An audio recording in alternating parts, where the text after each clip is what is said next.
comes the time to get all these pieces together. We have already accomplished in the instructions step 1 and part of step, we'll call it 1A, which is the second frame of step 1. We have the engine blocks together, we have the transmission pan in place, okay? We're going to look now to get the oil pan and the engine cover and the front cover and maybe these 2 exhaust manifolds here in place. This here is the air cleaner element and intake hose. That part we might save for a little bit because that might be easier actually to get in once the engine is in place.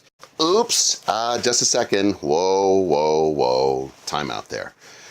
Okay, it wasn't the best strategy for me to leave off the intake piece because it does not go where the instructions indicate it goes. Now, you look at that engine cover, there's a little raised section in the front of it, and that looks like a logical place to accept that intake piece because that's the way the pieces look designed, and that's where the instructions tell you to put them after all. But as it turns out, the instructions are wrong. If you look at the circled part here on the instruction sheet, the intake piece at its top end is supposed to go right directly to the engine block at that slot that's made when you put the 2 engine halves together on top, not on the engine cover like the instructions say. I would still say that you're best off leaving this intake piece off and the engine cover too until you have the engine in the chassis. And then if you follow it in that order, the intake piece should be very easy to put into that top spot on the engine and the little locating boss on the fender apron on the driver's side. And then you can put the cover in on top of that. That's really the better way to approach this one, I think. This is where the box element of this air intake is supposed to land. It's supposed to go in like this. And I don't know, I don't see that happening quite so easily if I take that piece and glue it on right now. This is one of those things where you try to be a little bit strategic and consider some possible traps if you follow the instructions exactly the way they tell you and kind of work your way around them, okay? Let's go ahead and start with the lower engine piece here. This oil pan, lest I forget. Again, deliberately finished so that the gluing surface is open on both the oil pan and the bottom of the engine that's supposed to receive the part, okay? And running the glue bead pretty much as I've shown you how to do it before. Okay, there we go. All right, I'm just sort of running it on the engine about at the perimeter where I know the piece is going to go. And as you look at the engine and as you look at the pan, and I know of this time I'm not putting anything in backwards, this is how the oil pan is going to orient on the engine block. So you just gently bring it home and then press it in place. That's going to set reasonably quickly and get a little bit firmer as you move, okay? One other thing that you want to check is that there is a pass-through hole here, right there between that oil pan and the engine block, and you can see it right there at the tip of my finger. This is important because the front axle is going to pass through that. And you want to make sure that the way is clear, and it's also a good way for you to just look through and gauge that the front oil pan is in place, all right? So far, so good. What I'm going to do now, actually, is I'm going to try to work the setting time that the glue needs to my advantage. I'm gonna put some over here on the front of the engine and actually see if that starts to set up and get a little bit tackier while I clip this front engine cover in the meantime. Okay, off that goes.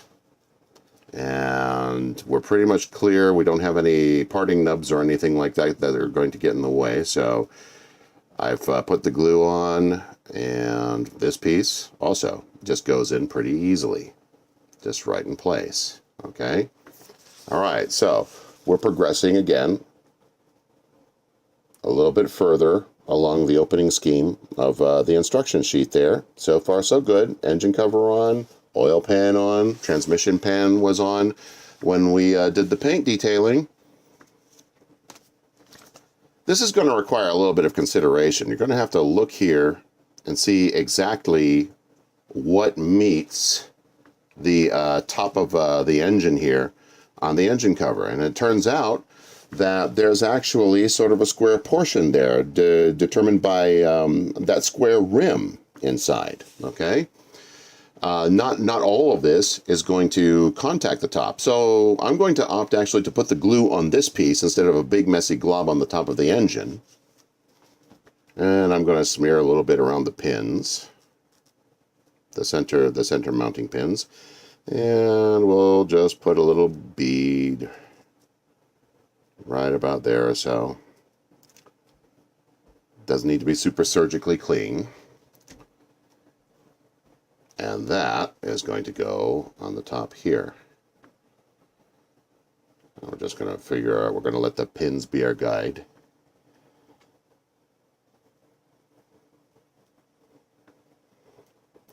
This is one of those things that works better in rehearsal, I suppose. There we go. Okay.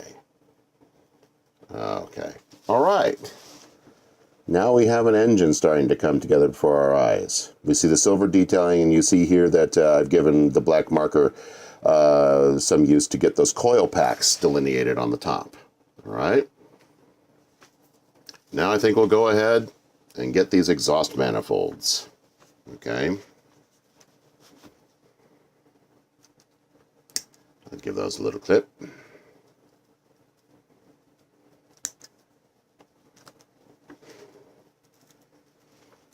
And again, these are painted in such a way, these were detailed with a marker in such a way as to kind of make sure that their gluing surfaces were clear. And it's the middle pieces mainly that I'm worried about. Yeah, I think we're clear enough on both of these that I'm going to go ahead and give it a go. Actually, I'm going to stop for just a second. I'm going to get that part clear. I'm going to just get the paint off of this little bit, all right? So that we have a cleaner, more plasticky gluing surface there for that, all right? Okay. Now we just reach in and with gentle globs of, let's just check that and make sure that, I'm actually going to hold it over. There we are. Yeah, and sometimes if a little bit much comes out, you can use your instruction sheet maybe to dab a bit off, okay? I'm going to just put just a couple gentle beads right there. And we will take that exhaust manifold, let the pins be our guide, and then just put that on like so. Look at that, an engine coming to life. And oh, by the way, you may notice that big, ugly, bare plastic section there on the side. That's to be expected, where the plastic is still joined to a tree after you've done the paint detailing. And lucky you, you got a paint marker that you can come and clean that up with, which we'll do somewhere down the line here. Make sure that's got a good finished look. Okay, it's kind of encouraging to see here that Revell seems to have worked out a pretty easy fit, getting all this stuff in place. Now, one little thing that we might like to check here, before the glue sets entirely on these exhaust manifolds that are coming out of the engine, they are supposed to connect to this exhaust system at these 2 points. We might as well go ahead and clip this thing off the runners now that they're all paint detailed. You can go ahead, and it's a bigger part, and you're not likely to lose it. We'll go ahead and get that off. And what we want to check right now is to see how those exhaust manifolds are lining up against this particular part. And we're just going to, no glue, no nothing. We're just going to test it here, and we're going to see, oh, look at that, they're coming a little wide maybe, no? Oh no, that's just me being dumb about the placement. Actually, you slide them in, yeah, they're spaced perfectly. We see here that there's going to be a little length of exhaust pipe that could stand to use some paint detailing, because this is about the way that it's supposed to go together. I'll give the close-up over here. Let's see if we can do that. Yeah, there we go. That's about how they're supposed together. And you see here that there's a little bit of bare plastic showing where we might not want it to. So we're probably going to come chase that with a paint marker as soon as this piece is set up and the glue has dried. Okay. We're saving the intake piece until we have that little boss there in the in the fender apron to take it. So let's move right along. We see in step 2, we have the step that we have already covered, putting in this under tray with the front suspension parts. Oh, and look at that. The very next thing they want you to do is get the radiator and the engine in, and then comes the exhaust system. All right, we're game. Here we go. Let me just check this here and make sure that I'm not cutting any pins. That's one of the things that you want to watch for here. Let's determine first off where the top of the radiator is. Okay, the top of the radiator is the part that has, we'll turn it around here, it has these brackets poking up. And knowing now that you have these brackets poking up, you're going to look here at the bottom and you're going to see that you should not reach all the way up to the radiator and just cut it off like this. No, there are pins.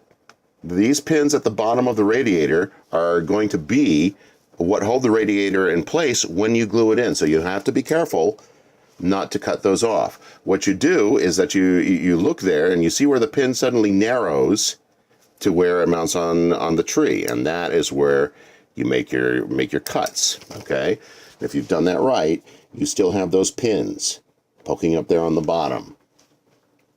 We are actually going to take that and we're going to give it a little bit of a filing.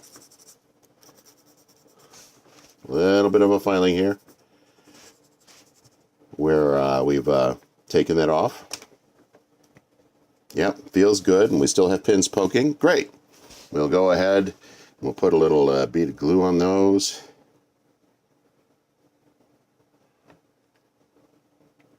And every time when you set it up, it's going to take the glue travels up, takes a minute traveling up, and then takes a minute traveling back down. All right, and then you see up here, right inside, right before this partition up here in the front, you see the 2 places where the radiator is supposed to go in. And this is where I come to a bit of a disadvantage, missing my glasses and all. Oh, but that's all right. Yes, there it seems to go. Okay, very good. All right, so you give it a good positive press home. That's great. All right. Yeah, and that seems to be in place. And then what we're going to do is we're going to kind of reach inside there really quick. Do I have glue coming out? Yes, I do. We're going to reach inside into parts where hopefully we won't see. And we're going to make sure that the radiator, and we'll have some beads of glue showing there, and that's okay, I suppose, because the part behind the front bumper there should cover that up to where we don't see it. All right. Okay, we might let that set for a minute too while we check something else on the engine really quick. Yeah. There was some care taken as I did this to make sure that the pins were clear on this oil pan piece so that it would glue into the holes here in that lower pan on the front. However, there is a back pin as well, and I do think I got some of the marker on that. So I'm going to just sort of have a look at that from the side there. Probably do this a little bit just around it to get some of that silver ink off of it. And then I should be, I think, reasonably clear to go with that. Okay. Having done so, I think I would rather at this point aim the glue.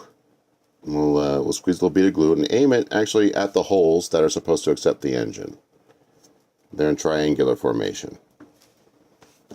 You have these front brackets, and then you have this pin on the back. And as I put the engine in, I think I'm going to lead with the rear pin. Oh, let's see. It might not be too... Oh, that's right. Okay. This gets a little tricky. What we have to do is we have to take this exhaust system and we have to lead it through this opening over here. All right, those exhaust pipes need to come under the chassis at this point. So I think this view from this camera is going to give you the better idea how we do that. There we go. Okay. All right, so we bring that in and down, and this may be the trickiest part here. We've got to bring that rear pin up over and try to do that without disturbing the still setting glue on these exhaust manifolds. Got to make sure that front bit, and you see the radiator wobbling too as we're working, okay? So sometimes things get a little bit bedeviling. They get a little bit tricky that way. But we appear to have done it at that stage. So the rear seems to be in. The exhausts are poking out underneath this pan like we want. Now what we need to do is we need to check and make sure that the front mounts are hitting the pins. And as you see here, it's tricky sometimes. The glue is still setting on that radiator, and I can't help knocking it around as I'm doing it. So that's stuff that you got to watch out for sometimes. Okay. What I'm seeing here is that I seem to have this passenger side mount in, but I can see here that the driver's side mount is ending up a little bit ahead of where it's supposed to be. And so I gently bring it up with the tweezers, and boy, I'm banging this radiator around. Okay, so here's something I've learned by doing. What I have learned by doing is, okay. Well, first off, it took me some wiggling, but I managed to get that engine in place. All right, the front cross member pieces, and I'm going to have to rely on the camera there. I can see it's blurring a little bit. I'm going to have to rely on camera close-ups. They needed a little bit of finessing with the tweezers to get them into those holes on the splash apron, but they're there now. Okay. And the thing I learned that's not explicitly there, not explicitly here in the instructions, is wait till you have the engine in and then get the radiator in. And then you won't maybe have to knock around the radiator so much. All right. Now we come to a crossroads here. What am I going to do first? Well, we can test the engine. We can test the engine against the exhaust pipes here. We see the rear mounts, and actually, yes, this is one of those times now where I'm actually testing the fit of something first, and the exhaust system goes in pretty easily. I'm finding, you know, that if I start with the rear pins, the mufflers under these. The rear pins under those mufflers here, then the rest of it is going to kind of drop down in place. It would seem to me that the exhaust manifolds have set up in such a way that I might be able to get in there and paint detail these two parts that are sticking there in the front. I think I'm going to, in the interests of time and moving this along a little bit, I'm going to be tricky and try to get that done after I have the exhaust system in, okay? If you have a bit more time, you might, and you catch yourself doing something like this, you may actually want to get that paint detailing done first before you get it in, before you get the piece that you want to add in, okay? These two mounting bosses are proud and obvious to put glue beads in. But I'm going to use the pins on the exhaust system, particularly at the cross member here, which you will see again is bare plastic. Bare plastic. I left that alone instead of painting it, so it would have glue surfaces, okay? And I have one pin in under the muffler. Let's make sure I've got the other. And only once I have those rear pins in do I want to bring that crossmember part in. Okay, you want to make sure that that is staying clear while you're getting the rear mufflers in. Okay, all right. All told, not terrible progress for about 17, 18 minutes worth of work. We're at a point right now where it would probably behoove the model to just kind of let things set for a little bit, and that's what we're going to do. Now we're going to move into time-lapse to keep this thing from being an hour and a half long. Also in part because the assembly is just a lot more straightforward at this point. For instance, seat halves, very simple to get together. Going to juggle the order of assembly right now, though, because I want the glue on these seat halves to set for a little bit, and I'll make plain why I'm doing that in a few minutes here. So we do that gluing and set those off aside. Now it's time to get to the instrument panel on the steering wheel. I do a little bit of filing on the steering wheel, some excess plastic, some stuff pointing out there, where I cut it off the tree mostly. And that goes in very straightforward fashion onto the instrument panel. Clipping off the door panels now, and gluing them to the sides of the dashboard as the instructions indicate, so I can put those in the interior tub as a unit. There are depressed areas in the interior tub. That's where I put the glue and put in the instrument panel and side door panels.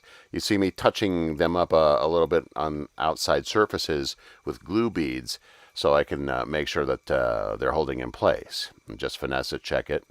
Good to go there. This is the master cylinder. This goes on the front here. That supplies the fluid to squeeze the brake pads onto the rotors. That's on the front of the interior shell. And then I'm actually putting the interior on the body. Take a test fit first, do a little bit of glue smearing on the chassis pan, line up the pins and bosses, and squeeze them together, make sure they're straight. We're good to go. Now here comes that problematic intake piece. And what you see me kind of scrambling with right here and trying to figure out, I'm doing it the way the instructions say, putting the glue under the engine cover and trying to put the intake on the boss. It's just not fitting the way the instructions say. Time elapses here because I have figured out finally where the thing is supposed to go. Use tweezers to kind of get it in place. Smear some glue, so I use the file to get some of the glue off. Now you see about where it's supposed to go. Now it's time for a little chassis brace. This is a silver piece. It's a piece that we've pen marked silver. And I'm putting glue in there and putting the brace in place. And that's how that's supposed to go. Coming back to the seats. The reason I wanted the glue to set is because there are seams up and down the sides of the seats that are more obvious than the molding seams. This is where two pieces have come together. And if you work the file across the joint of where you put the pieces together, you can kind of blend them a little bit and make it look more like one piece, which is the way the real seats look. And I found I collected some pale debris in those cracks, so I'm following it up with a black marker. And since these are black plastic pieces, it's blending okay. I do a little bit of touch-up filing afterwards, put a bead of glue on the bottom of the seats, and get them in place. Holding them in place for a second, to let the glue set up. Do the same over here with the driver's side seat. And there we go with those. Time now to look at chrome reflectors and get them behind, get them in position there for that front grille piece, which I've just popped off the body shell. Going to start with the fog lamps. The fog lamps are a little bit smaller, more delicate. They have smaller holes that you kind of have to work in, and I'm doing glue on the bottom surface there. Now I'm cutting out the chrome reflector, which cannot go in straight away. What you've got to do first is you've got to take your nippers and scrape the chrome off so that you have a bare plastic gluing surface. Once I've done that, I run glue on the band between the lenses and put it in. Kind of hold it there for a second to let the glue set.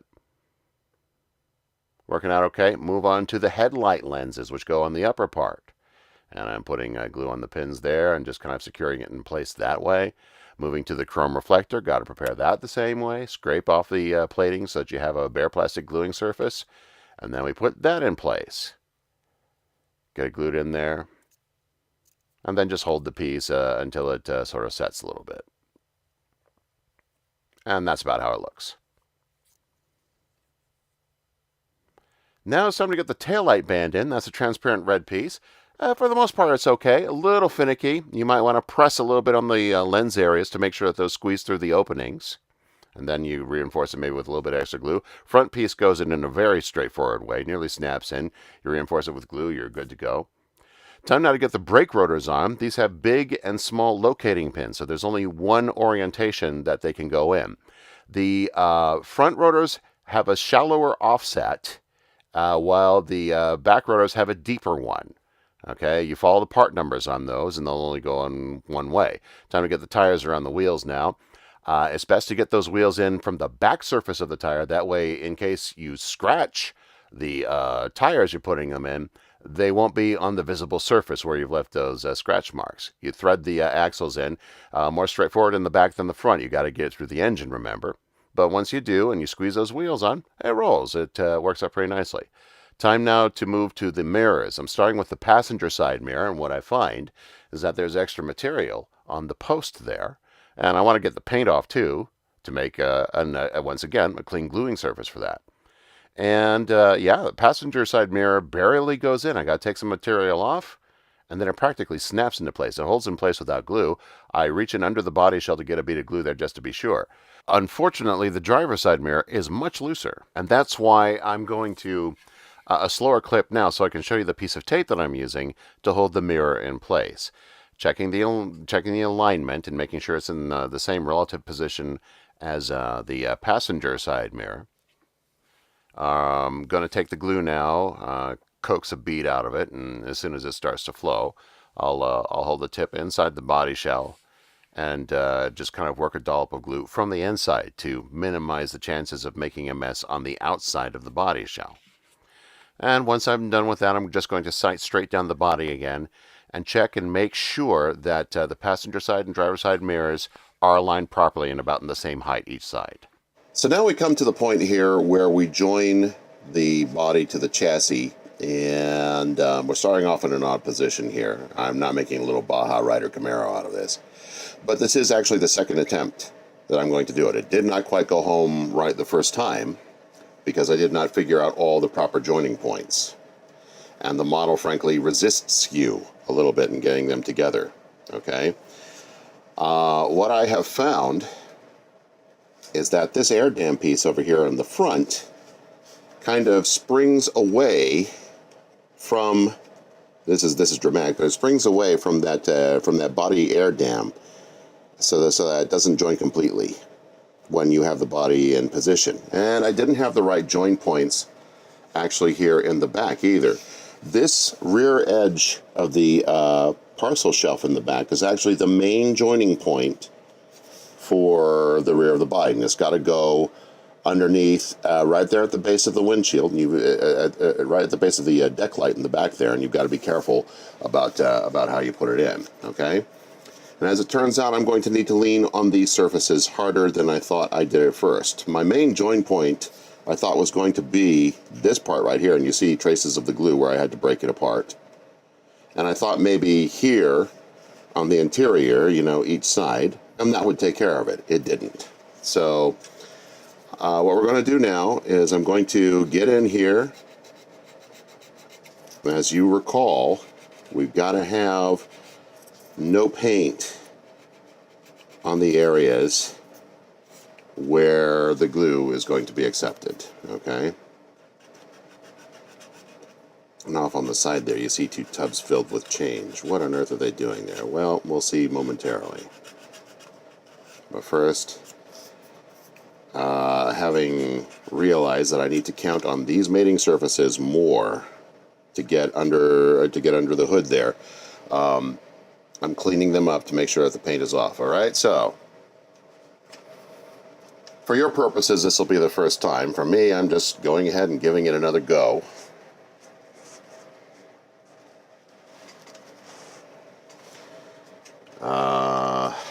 Let's make sure the body and everything is clear for a second here as I use these pieces of tape out. Indeed. All right, that's a bubble. Getting some bubbles out. Now I have a bead of glue. Okay. So, one more time. And I'm going to start actually with this rear parcel tray. And I'm going to get just the top lip there.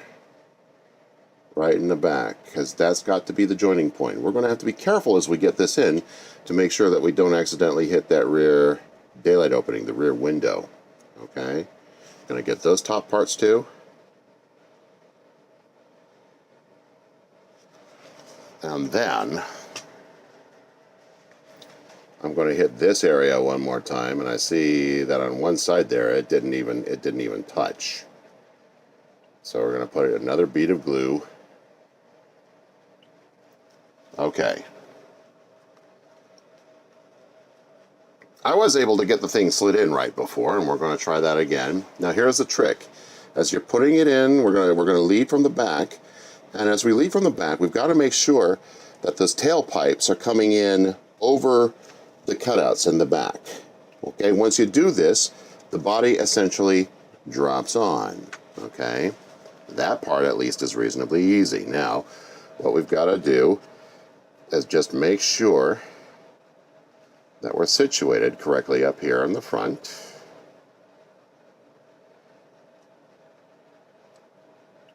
Because once again, that's going to be the main joining point. And now we come to solve the mystery of just what it is I have these coins out here for.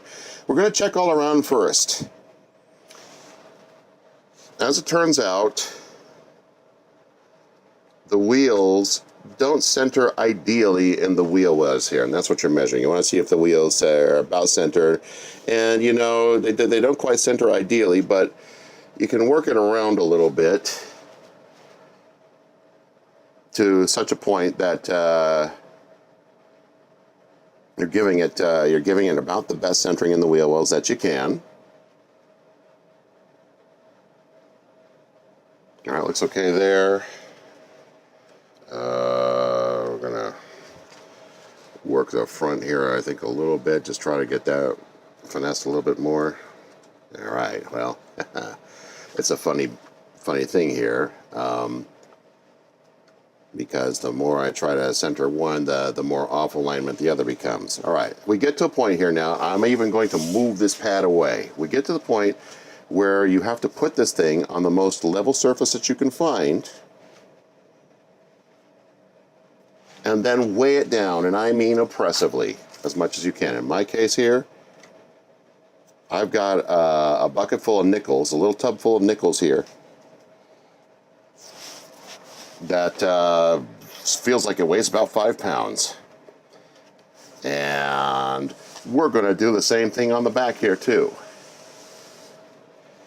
Something like that, okay? Yeah, I can see, that the wheel centering already isn't particularly ideal, but right now we're just going to go with it, and we're going to see if this finally gets the body aligned in just the way. You want the levelest surface that you can possibly find here. And I am using the nice flat tabletop to kind of hedge my bets, even in case that cutting surface that I usually like to use as a work surface has a ripple in it, all right? I think one of my mistakes last night is that when I put it on, I didn't make absolutely positively certain that the surface was dead flat. And so I think that was part of my trouble there. Okay, so we're mashing down over here on the inner engine surfaces and this little interface over here on the front air dam, and we're mashing down on the back there with the parcel shelf. And I'm just going to let it be for now, at least for the next 4 hours, possibly overnight. And we're going to see if we finally make a proper join here on the body. Okay, our lovely little change buckets. You see how I shook the table when I dropped it? The thing must weigh about 3 or 4 pounds. Those are finally out the car. And we see here now that once I figured out that the back parcel tray there behind the rear seats is a key gluing surface, all right, the body is settling a little bit better here on the chassis. Certainly a lot better than it was when I first started. And hey, for a pre-painted $20 model, that really isn't bad. That's all right. Now, one thing you may notice here, especially if you've done yours, I noticed this stuff when I was your age, and you may have noticed it too. What we call these bits around here, these are called the fender arches, okay? That's the fender surface that's cut away to reveal the wheel. And ideally, you like those wheels to be as they are in real cars, which are generally centered in those wheel arches. And you'll notice over here that the front wheel is a little bit backward, and this rear wheel is a little bit forward. The wheelbase is a little bit short for ideal on this Camaro. And if that's the way yours came out, that's not you, buddy. That comes down to kit design. Speaking of kit design, might it have been a little bit nicer for a beginning glue-together model not to fight you so much in terms of settling on the chassis? Yeah, that might have been nicer. It might have been nicer for this driver's side view mirror to settle in as positively as the passenger side rear view mirror, which nearly snapped in. And it really would have been nice if the instructions didn't have that mistake in terms of telling you where to put the intake tract in. On the other hand, there's a certain measure of satisfaction to be derived from recognizing these problems and fixing them, and overcoming just those little bitty I's that were not dotted and T's that were not crossed in the completion of the model. So that's not incumbent on you as a modeler by all means. You're not obligated to do that, but you'll put yourself in a better position if you learn how to do that. And if you have a kit that's not absolutely developed to its fullest potential, but it's of a subject that you like, as this one is, you'll be able to negotiate those little problems and just sort of fight and finagle your way to a decently finished product. And it doesn't take a lot to get a decently finished product out of this once you figured out how to wrestle those parts together. Just a little bit of silver marker detail. Look how the chassis kind of picks out. Not a whole lot of work invested in that. The engine bay, too. A little bit of red and silver marker, and you have a lot more detail and a lot more realism than there would have been here if you'd have simply left all those charcoal gray plastics uncolored under the hood. Well, there you go, Jack. That finishes this series of videos for the 3 models that you got. Now, again, those first 2 were really basic snap-together kits. One sort of worked off of a Lego concept, which is interesting and sort of uncommon. The Mustang kit is a lot more typical of what you're going to find of snap-together kits on the shelves of toy stores and hobby stores that you go into. There's actually another step over that Snap-Tight Build and Play that Revell has, and it's called simply the Snap-Tight series. If you don't see Build and Play, and if you look at the side of the box and you see 35 to 45 pieces, you have one of those, actually, which has a bit more detail than the 10 to 15 Build and Plays, and aren't quite so tough. They're not going to quite stand up to rolling them around on the carpet so much, if you're inclined to do that. I might be. Then we skip from that to the glue-together kit, the introductory glue-together kit, about 50 pieces that Revell has come up with, that Camaro ZL-1. Maybe it's a bit more of a headache than is strictly ideal for an introductory glue kit, but all told, not horrible, not insurmountable. You could come up with a pretty decent-looking piece once you negotiate your way around, some of the trap areas in the kit. And sometimes there's its own satisfaction to be had from actually solving those problems. So that's it for now. If you have any questions or ideas for other videos or anything else that you want to examine, just let me know and we might shoot another one here. In the meantime, happy modeling.